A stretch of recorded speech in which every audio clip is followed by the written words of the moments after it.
Tuan Suami yang Kejam. Ditulis oleh autor Mickey Mouse 24 dan Sana Racan sebagai pengisi suara. Episode 146, TSEK 143. Selamat mendengarkan semuanya.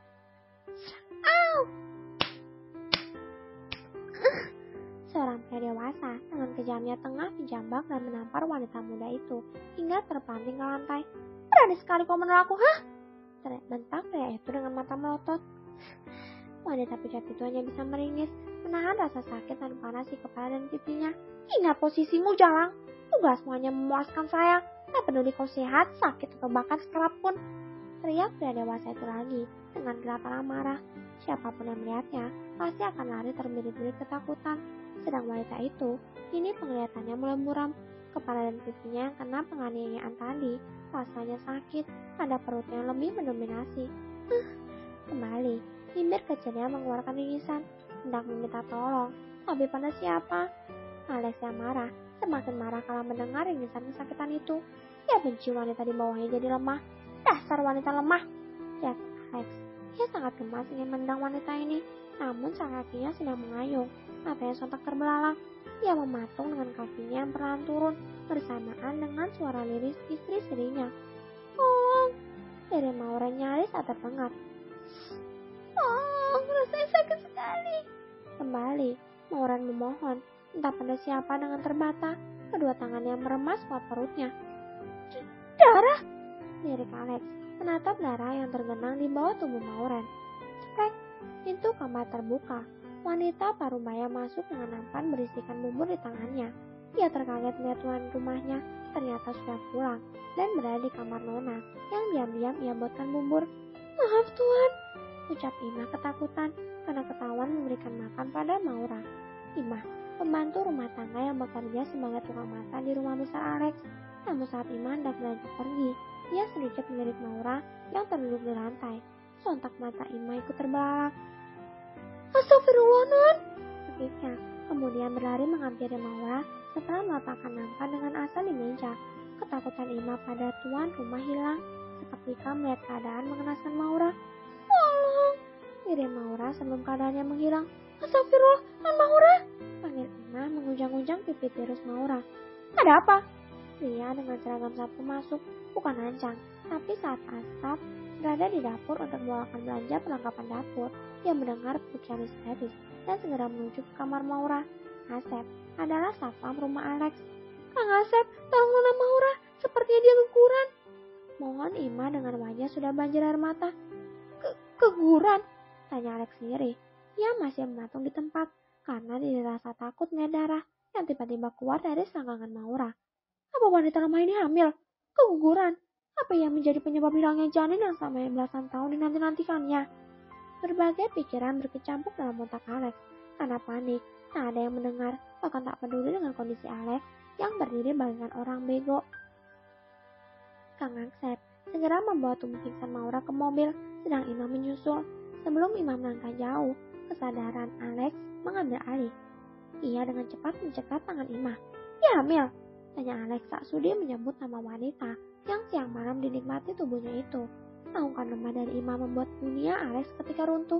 Dadanya bagaikan dihimpit batu besar hingga membuatnya kesulitan bernafas. Ia berdosa, bukan pada Maura, ya, tapi pada anaknya. "Kenapa dia menyembunyikan itu dariku?" Geram Alex menyalahkan Maura. Sebab jika Maura mengatakannya, Alex tak akan menyukai anaknya sendiri. Imah melirik nakas. Tespek itu masih di sana.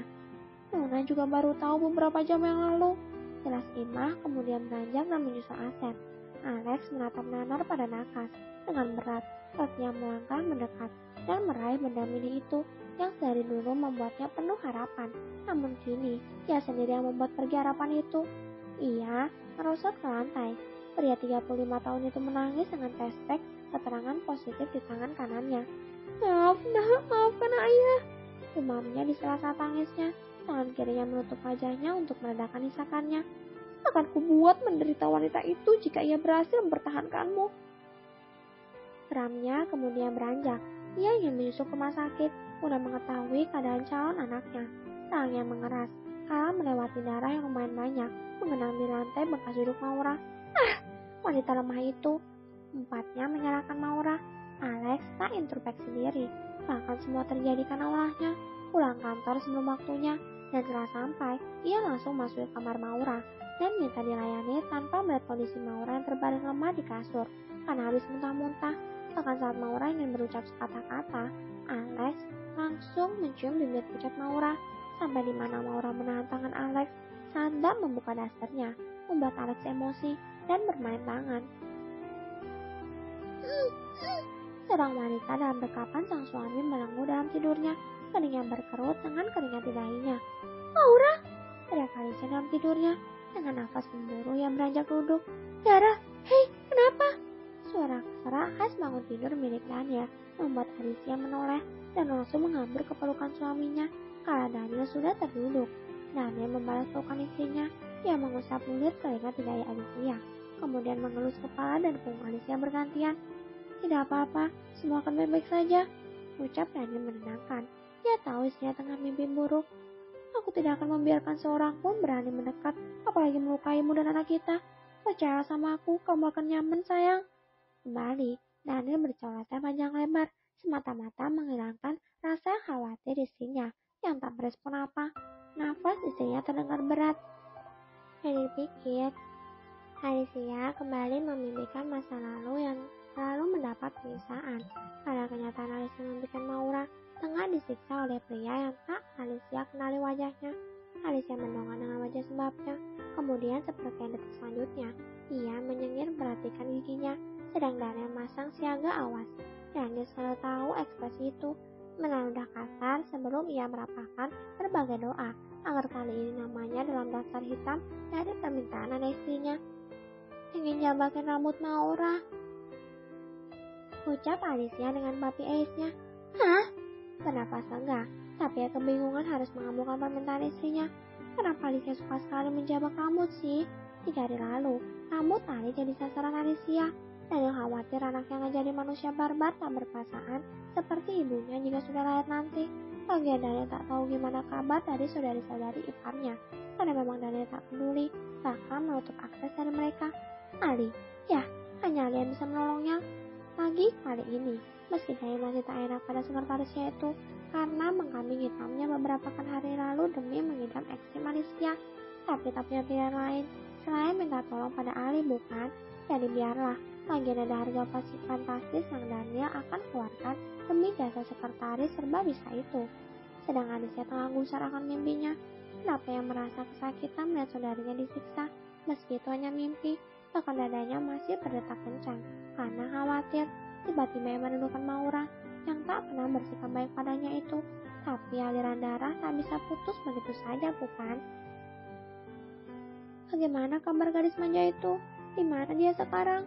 Batin Alicia bertanya-tanya karena memang sudah berbulan-bulan kehilangan kabar. Dengan meminta pada Daniel, ia akan menemui Maura tanpa harus merepotkan mencari seorang diri. Ia hanya ingin melihat bagaimana keadaan kakak jahatnya tapi bohong. Meski memang ada sedikit rasa ingin menjambak rambut panjang Maura yang dulu setiap 3 kali seminggu pergi ke salon. Jika ini hanya mimpi, kenapa rasanya sakit? Batin Alicia meremas dadanya. Oke para pendengar semua, sampai jumpa di episode selanjutnya. Bye semua. Kalau kamu mau dengar audiobook lebih banyak dan gratis, segera download AudioTune.